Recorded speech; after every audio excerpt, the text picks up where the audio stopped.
අයිබෝන් දෙපුතේ හැමෝටම ඉතින් කොහොමද? ඉතින් අපි අපේ සිතියන් වැඩමුළුවේ ඉතුරු වැඩ ටික ආරම්භ කරන්නයි හදන්නේ. ඉතින් අපි මේ වෙනකොට 2016 ලංකා සිතියමත් 2016 ලෝක සිතියමත් කතා කරලා ඉවරයි. ඉතින් අද අපි 2017 ලෝක සිතියම ආරම්භ කරන්නයි හදන්නේ.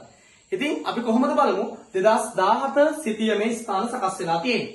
එතකොට 2017 සිතියම් ස්ථාන විදිහට බොම්බාය, රතු මුහුද, රෝමය, මලයාර්ධ ද්වීපය, ජපන් දූපත්, පෘතුගාලය.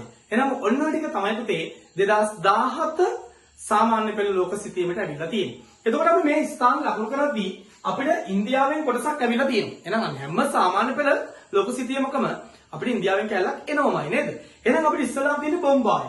එහෙනම් අපි බොම්බාය ලකුණු කරනකොට ඉන්දියාවේ මෙන්න මෙතනට අපි මේක පල්ලෙහානේ මෙතනින් අපි ලකුණු කරන්නේ පුතා කැලිකට් නේ? මෙතනින් ගෝව කැලිකට්.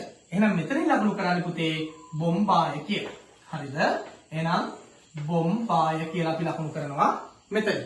ඊළඟට අපි ස්ථාන විදිහට තියෙන රතු මුහුද. එහෙනම් අපිට වැඩිපුරම පුතේ පර්සියන් බොක්ක, එහෙම නැත්නම් පුතා අපිට එනවා ඊළඟට මලයාර්ධ ද්වීපය, එහෙම නැත්නම් අපිට එන්න පුළුවන් මලයාර්ධ ද්වීපය මෙහෙන් එනවා. ආයි අපිට මෙතනින් එනවා පුතා මධ්‍යධරණී මුහුද, මෙතනින් කළු මුහුද අපිට එනවා. එහෙනම් වැඩිපුරම එන්නේ රතු මුහුද මෙතනින් තියෙනවා. එහෙනම් අපි රතු මුහුද ඔන්න ඔය විදිහට පාට කරලා නැත්නම් ඊතලයක් ගහන්නත් පුළුවන්. මේක අපි ලකුණු කරනවා රතු මුහුද කියලා. එහෙනම් මේක රතු මුහුද, මෙතනින් බොම්බායි. හරි. ඊළඟට ස්ථාන විදිහට තියෙන රෝමය. එහෙනම් අපිට අනිවාර්යෙන් ඉතාලිය, රෝමය, ෆ්ලෝරන්ස්, වෙනීසිය, වතිකානුව ඔය වගේ ස්ථානයක් අනිවාර්යෙන් මේක ඇතුලේ එනවා. නේ? ඉතින් රෝමයත් අපි ඉස්සර ඉතාලිය නගරයක් විදිහට සලකන්නේ. එහෙනම් මෙතනින් ලකුණු කරනවා අපි මෙතනින් ලකුණු කරනවා රෝමය කියලා. රෝමය. හරිනේ? එහෙනම් මෙතනින් බොම්බායි ලකුණු කළා, මෙතනින් රතු මුහුද ලකුණු කරා, මෙතනින් රෝමය ලකුණු කරා. පැහැදිලිද මගේ පුතාලට? හරි. ඊළඟ ස්ථානයේ විදිහට දෙන්න අපිට මලයාර්ධ ද්වීපය. එහෙනම් මලයාර්ධ ද්වීපය එන්න ඕනේ අපි මෙතනට. මේ බලන්න මෙතනින් මෙන්න මේ කෑල්ල අපි මෙන්න මේ විදිහට පාට කරනවා. හරි? මේ විදිහට අපි මලයාර්ධ ද්වීපය පාට කරනවා. එහෙනම් මේ මලයාර්ධ ද්වීපය. හරිනේ? මෙතනින් මලයාර්ධ ද්වීපය, මෙතනින් බොම්බාය, මෙතනින් රතු මුහුද, මෙතනින් රෝමය. ඊළඟට තියෙන ජපන් දූපත. අපි ජපානයේ කිව්වොත් මෙතනින් ලකුණු කරනවා.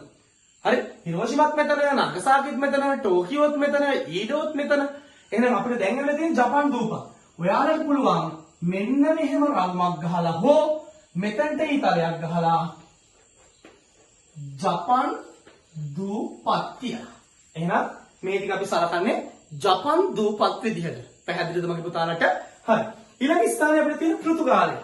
හරි? එහෙනම් පෘතුගාලය ලකුණු කරද්දී අපිට මෙතනින් ලකුණු කරලාම තියෙන්නේ. අපිට විතර පාර කරන්න විතරයි නේ. ඒකත් හොඳයි නේද? හරි. එහෙනම් මෙතනින් පෘතුගාලය අපි ඊතලයක් ගහන්නත් පුළුවන්, නැත්නම් මෙහෙම පාර කරන්නත් පුළුවන්. එහෙනම් අපි මේක සලකන්නේ පෘතුගාලය කියලා. පැහැදිලිනේ? පෘතුගාලය, ඉස්පාඤ්ඤ, රෝමය, එංගලන්තය අපිට මෙහෙම ගන්න පුළුවන් මේ ස්ථාන. පැහැදිලිද? එහෙනම් පුතා හරිම ලේසියි මේ පාර 2017 ලෝක සිතියම.